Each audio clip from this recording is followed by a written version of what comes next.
माणूस नेहमीच परिवलनातून पादाक्रांत करताना परिसीमांच्या पार जाण्याची प्रयत्नांची पराकाष्ठा करीत असतो. जाणीवांची जबाबदारी स्वीकारताना जीवाची जखडून टाकणारी काळजी पुसटशा परछायेसारखी असते. परंतु ही परछाया पराकोटीची पोकळी मनात निर्माण करत असेल तर नक्कीच निशाचरासारखा एखाद्या किरणाचा कणभर आधार शोधावा लागतो. त्या मनाच्या शेवटच्या टोकावरची पोकळी ही अथांग मात्र गढूळ झालेल्या पाण्यासारखी काळीकुट्ट भासते.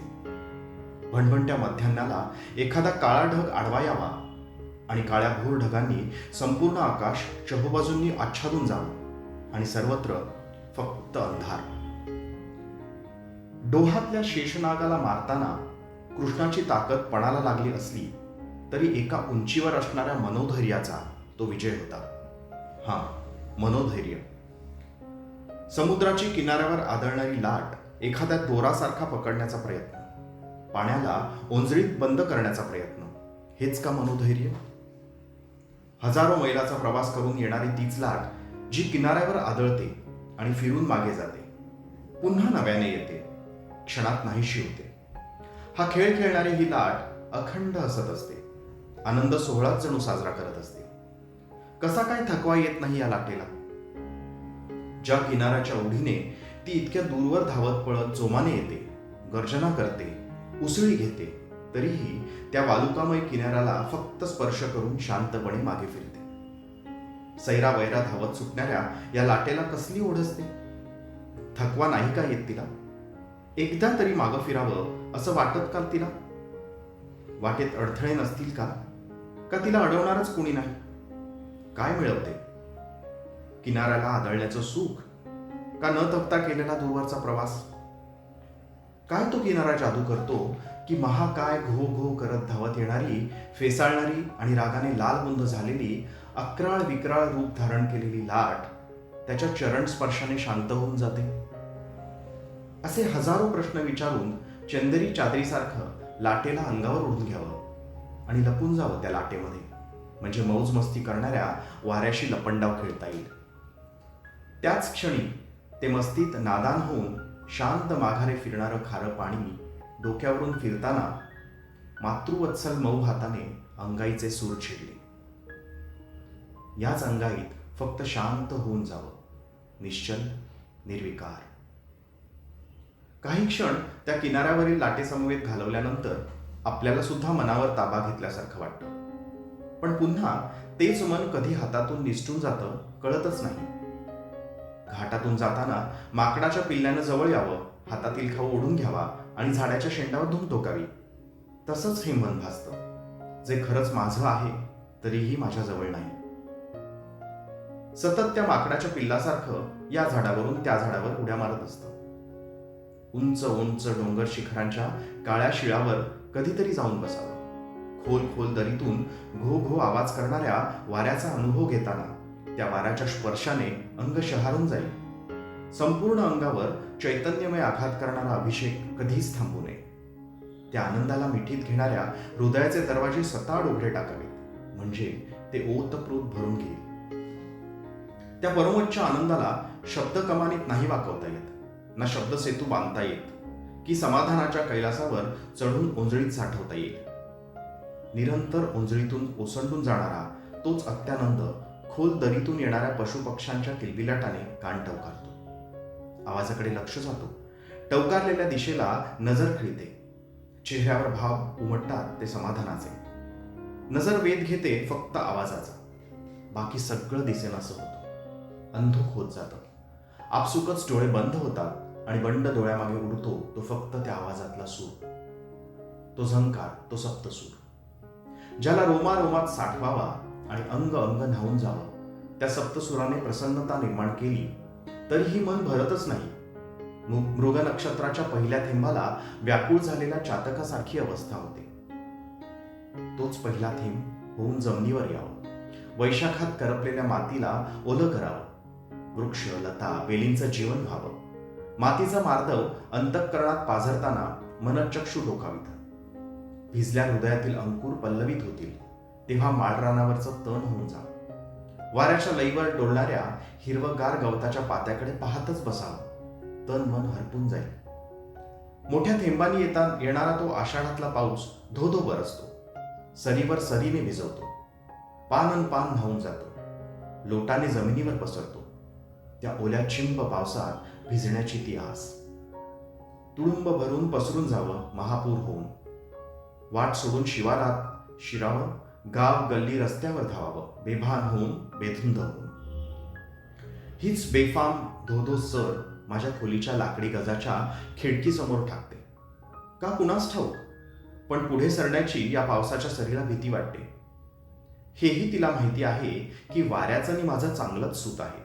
म्हणूनच ती वाऱ्याला सोबतीला घेऊन मला भेटायला येते.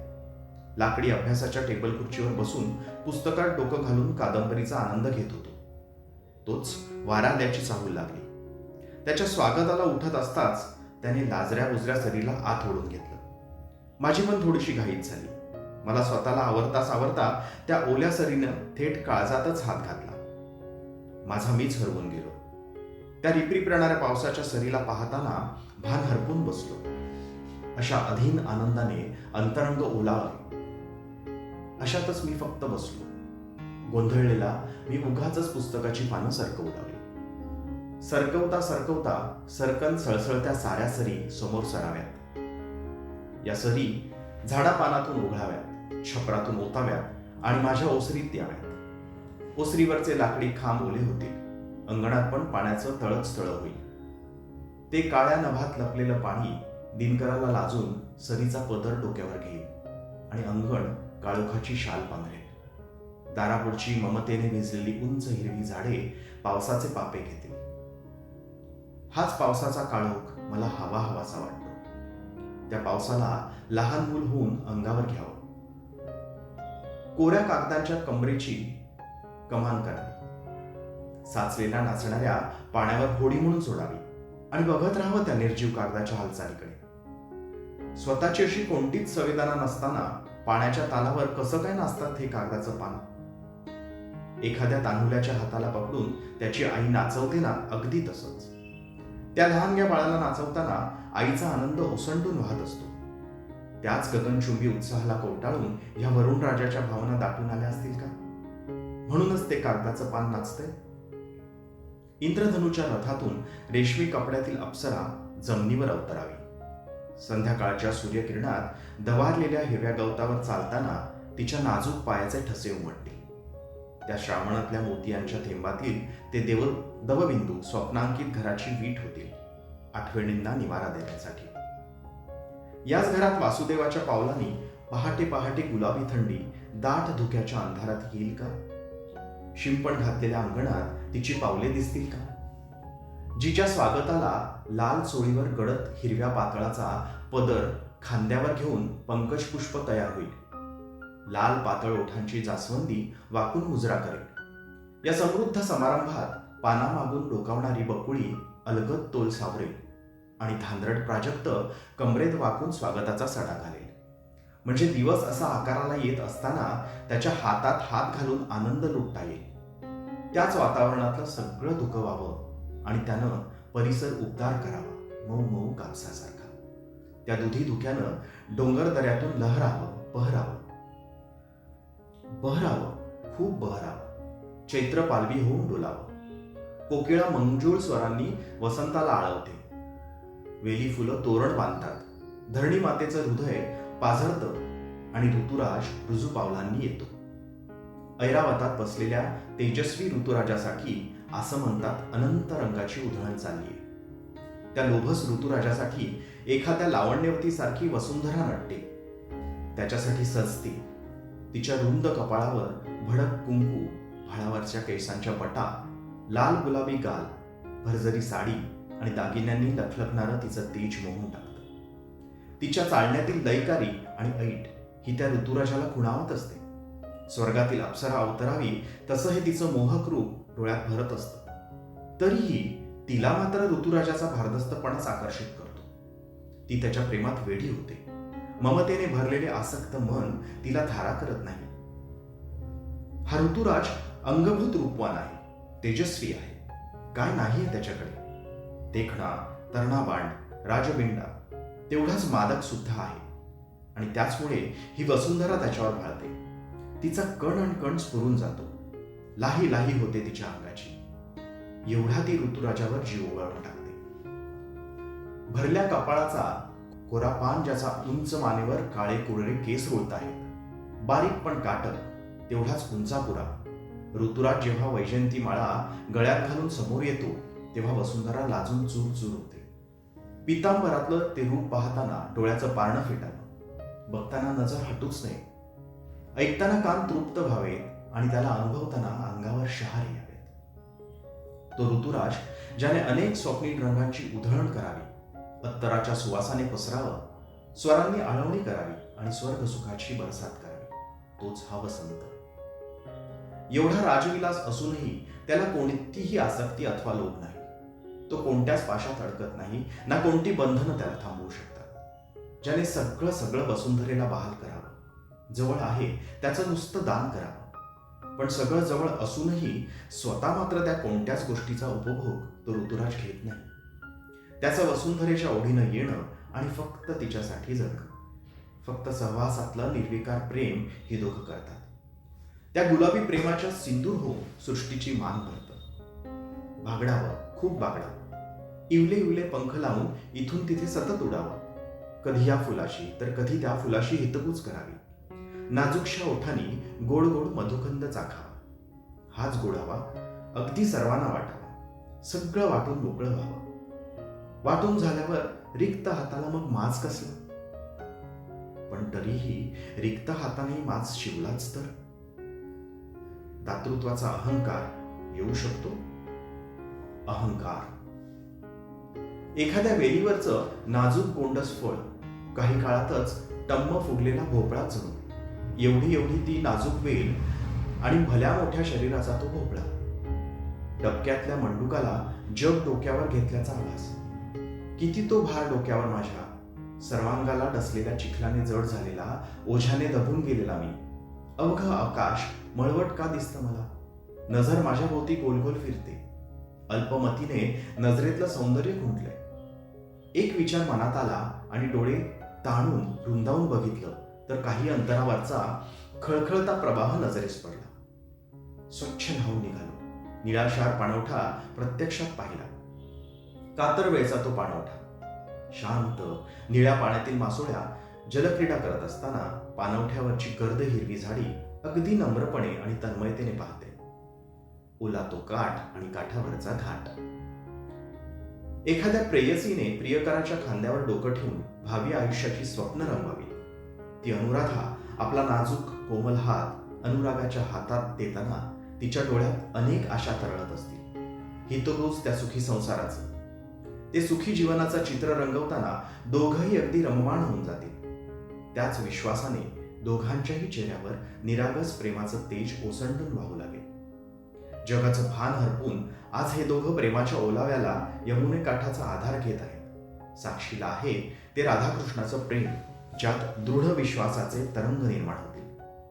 तेच प्रेमाचे तरंग त्या पाण्यावरच्या लहरी मात्र मनाचा ठाव घेतील.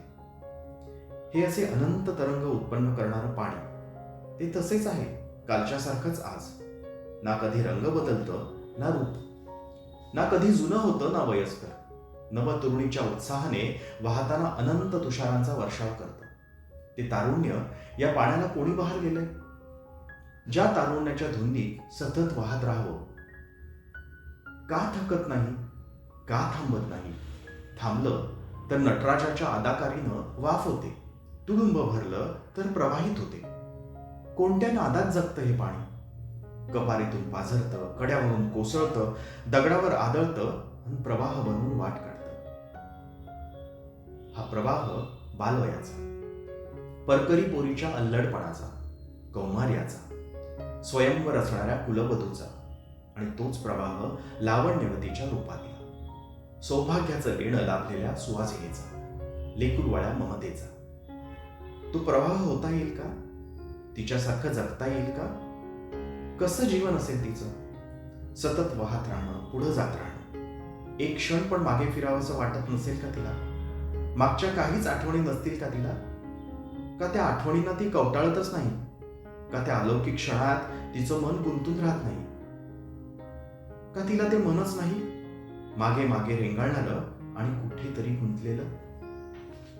त्या आठवणीत अडकतील असतील तर कसं ती निराश होत नाही? ती निराशा कधीच तिच्या चेहऱ्यावर दिसत नाही.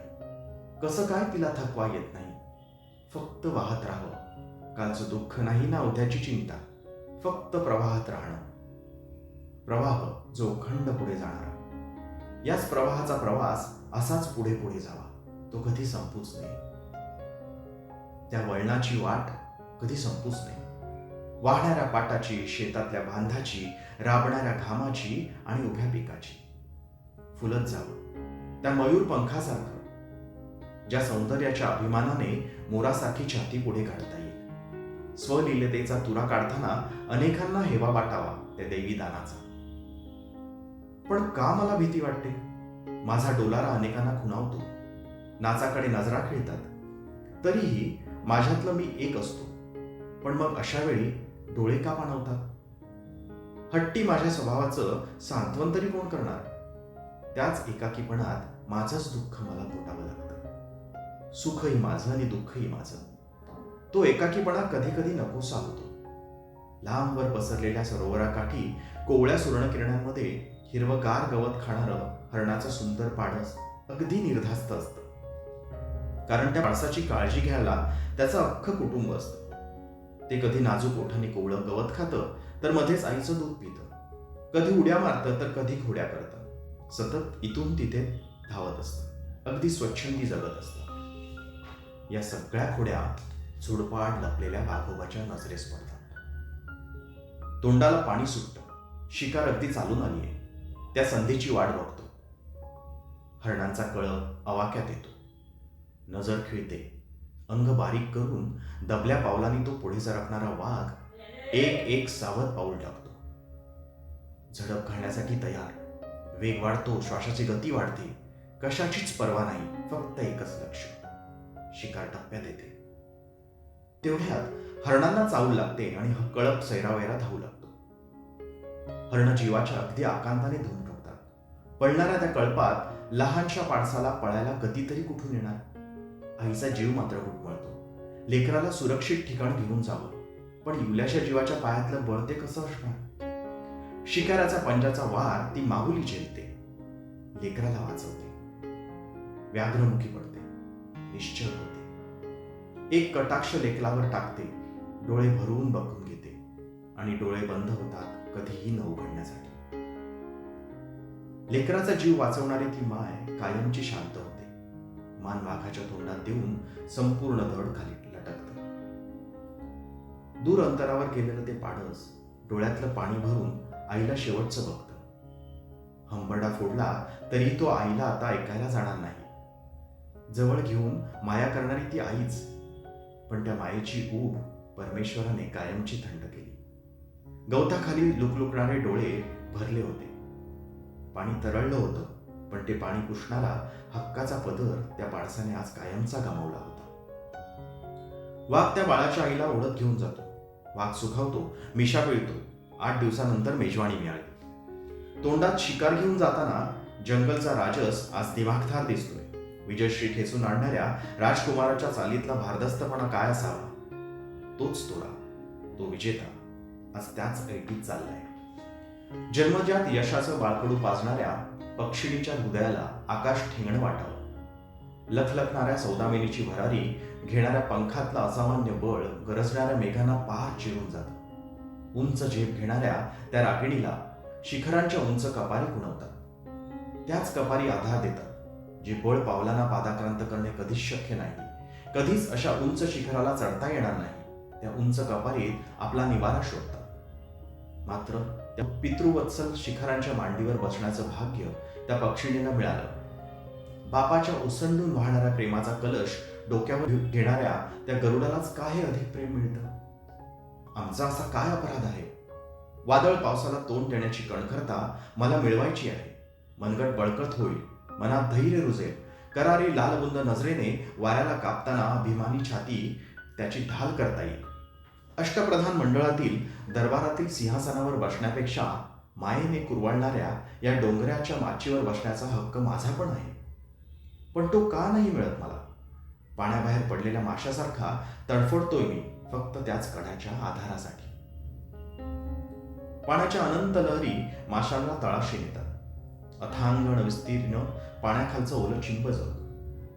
पाण्यात इकडून तिकडून हलणारी लव्हाळं, मध्येच श्वास घेणारे पाण्याचे बुडबुडे, अंग सैल सोडून पाण्याच्या तळहातावर अलगद तरंगत राहणारा तो मासा सुखावून जातो.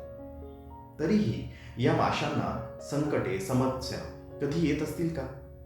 कारण ते एकदम तळाशीच तर असतात. एखादं संकट येतं तेव्हा त्या संकटाच्या तळाशीच जावं लागतं ना. तो तळच या माशाकडे आहे, ज्या तळाला मोती सापडतात, अखंड चमकत राहतात आणि रत्नाकराची श्रीमंती वाढवतात. निळं निळं आकाश जिथे रत्नाकरांची गळा भेट घेतं, त्या क्षितिजावरच्या भेटीची साक्ष देताना हे रविबिंब अतिशय प्रफुल्लित भावमुद्रेने खाली झुकले. सप्तरंगांची उधळण करताना या मैत्रेयीच्या प्रतिबिंबाने वालुकामय किनारा स्वप्नवत भासतो. निशिला आलिंगन देणाऱ्या दिनकराच्या शांत शीतल रूपाला डोळ्यात साठवताना मनकक्षात ताणल्या जातात.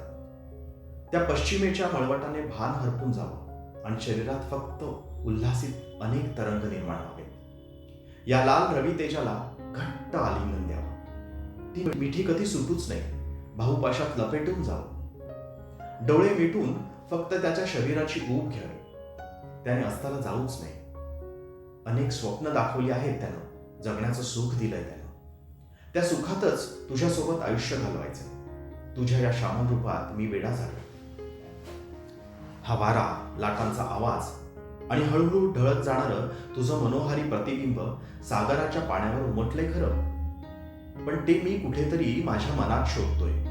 खोलवर मनात मात्र त्याचा थांगच लागत नाही. माझा मलाच विसर पडलाय आणि अशा वेळी तू मला सोडून जाऊ शकत नाहीस. नको जाऊस रे भास्करा, खरंच नको जाऊस. सकाळी मस्तकात मळवट भरण्याचं भाग्य तू दिलंस. हा मळवट स्वप्नांकित आशांचा डोलारा होता. तो विरह आता त्या आशांवर निराशेची किनार ओढू शकतो, जो जखडून टाकेल मनाला. जे जखडून टाकणार अशांत मन कुठेतरी कातर झाले, ते आता तुला सोडू इच्छित नाही.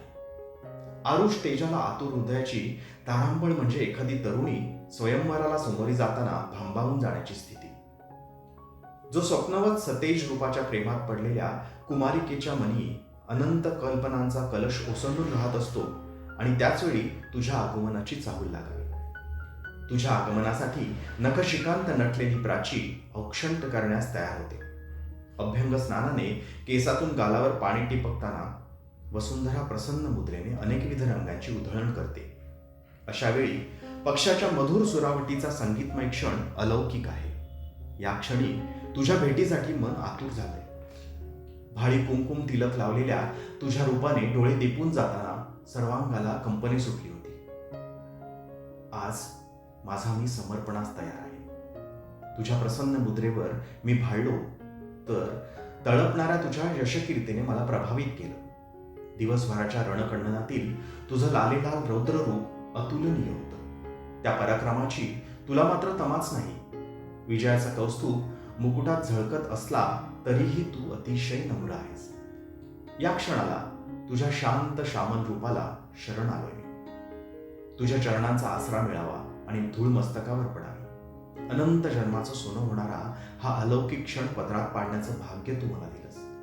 हा क्षण हातातून निसटून गेला तर मी एकटा एकाकी पडेन. आदित्या, तुझ्या अखंड सहवासात मला राहू दे. कृपा कर माझ्यावर. बाळा, तुझं प्रेम अनमोल आहे. ते थेट माझ्या मनातला ठाव घेतं. पण कोणत्याच पाशात मला गुंतता येणार नाही, कारण कालगतीच्या वाटेवरचा मी एक प्रवासी आहे. या प्रवासात या अशा अलौकिक क्षणांची धूळ माझ्या सुद्धा अंगावर पडतेच ना. परंतु ती धूळ झटकून पुढे जावं लागतं. तुझ्या समोर अथांग सागरात ती प्रवाशांनी तुडुंब भरलेली नौका मार्गक्रमण करते. ती पुढे जाते, ती पुढे जाते. म्हणूनच ते प्रवासी त्यातून प्रवास करते. जर ती थांबली असती, चिखलात रुतली असती तर कोण असता त्या नौकेत? पण परमेश्वरा, ती नौका पुढे पुढे जाईल तशी ती दिसेनाशी होईल, अदृश्य होईल. तिची जागा ती परछाया घेईल. ती परछाया पुन्हा पोकळी निर्माण करेल. बाळा, ती परछाया हे माझंच स्वरूप आहे. दिवसानंतर रात्र, उजेडानंतर अंधाराचं चक्र सतत चालू राहणारच. या परछायाची मखमली चादरच तुला निद्रेत ऊब देते. ती निद्रा देवता हे सुद्धा माझंच अंग. ती निद्रा देवता प्रसन्न झाल्यावर तुझ्या अनंत विचार वलयांना स्वप्नांच्या कलशात भरते. परमेश्वरा, अनंत विचारांचा सुमंगल कलश डोक्यावर घेऊन फिरणं हा आनंदच आहे. पण त्याने तुझा विसर तर पडणार नाही ना? बाळा, विसर अर्थात पुढे सरण्याचं बळ आहे, ज्यामुळे पुढचं पाऊल पडतं. सुख दुःख, बऱ्या वाईटांवर पाऊल टाकून जेव्हा तू मार्गक्रमण करतोस, त्यावेळी हीच मंगल अमंगल, बरी वाईट पावलेच तुझ्या पावलात बळ भरतात, जे बळ तुझी आतुरता वाढवते. आतुरता हे त्याच मार्गावरचं एक पुढचं पाऊल आहे, जे पाऊल तुला बळ देईल, उत्साह देईल, ऊर्जा देईल. आणि ती ऊर्जा हे माझंच एक अंग आहे ना. जर बळ आणि ऊर्जेचं कारण आतुरता आहे, तर त्या आतुरतेचं स्वरूप मोठं का? जी आतुरता काही क्षणाचा आनंद देऊन तो आनंद त्याच वेळी लुप्त होतो, त्या आनंदासाठी मी तुला थांबण्याच्या विनवण्या करतोय. सहस्त्र सूर्यबिंबाचं तेज तुझ्या अंतरंगात प्रकाशमान असतानाही तेज शोधण्याचा बाह्य प्रयत्न व्यर्थ आहे. झाडावर लगडलेल्या फळाच्या परिपक्वतेला अंतरंगातील बीज पुनर्जन्म बहाल करते. तो अंकुर त्या फळाला पराकोटीचा आनंद देतो. तोच आनंद, तेच समाधान मिळवण्यासाठी त्या अंकुराला पुन्हा वटवृक्ष होऊन बहरावं लागेल. भरण्याचं समाधान हेच जर अमृत असेल, तर पानगळीनंतर वेदना का होतात? तळपायाला लागलेली ठेचेची जाणीव मस्तकाला होते. त्या मस्तकात गेलेल्या कळीचा शोध चालू होऊन अंतिम सत्याच्या मार्गावर तुला घेऊन जाईल. ते सत्य जर पुन्हा मला वेदना देणारं असेल, तर तुझ्यासोबतचा हा श्यामल क्षणच माझ्यासाठी अंतिम सत्य आहे, जो आनंदाच्या परमोच्च टोकावर समाधानाचं सिंहासन प्राप्त करून देईल. कर्तव्याला समाधानाचा पदर हा पुरुषार्थ नव्हे. कर्तव्याचा शेला कंबरेला गुंडाळून काळाच्या अश्वावर टाच मारतो आणि नजरेच्या पात्याला रणांगणात तळपणाऱ्या नरसिंहाला यशाचं शिरपेच शोभून दिसतो.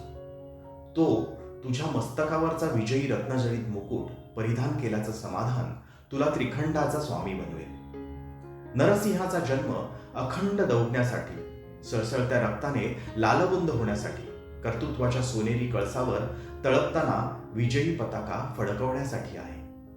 तो विजय सुख, समाधान आणि समृद्धीचा असेल, जी समृद्धी जलकल्याणाच्या पायघडीवर चालेल. अज्ञानावर पाय ठेवून प्रगतीकडे कूच करशील, तेव्हाच ते तेजस्वी सिंहासन समाधान देईल. माझ्या सहवासातील शांतता त्याच समाधानाच्या सिंहासनावर तुला मिळेल.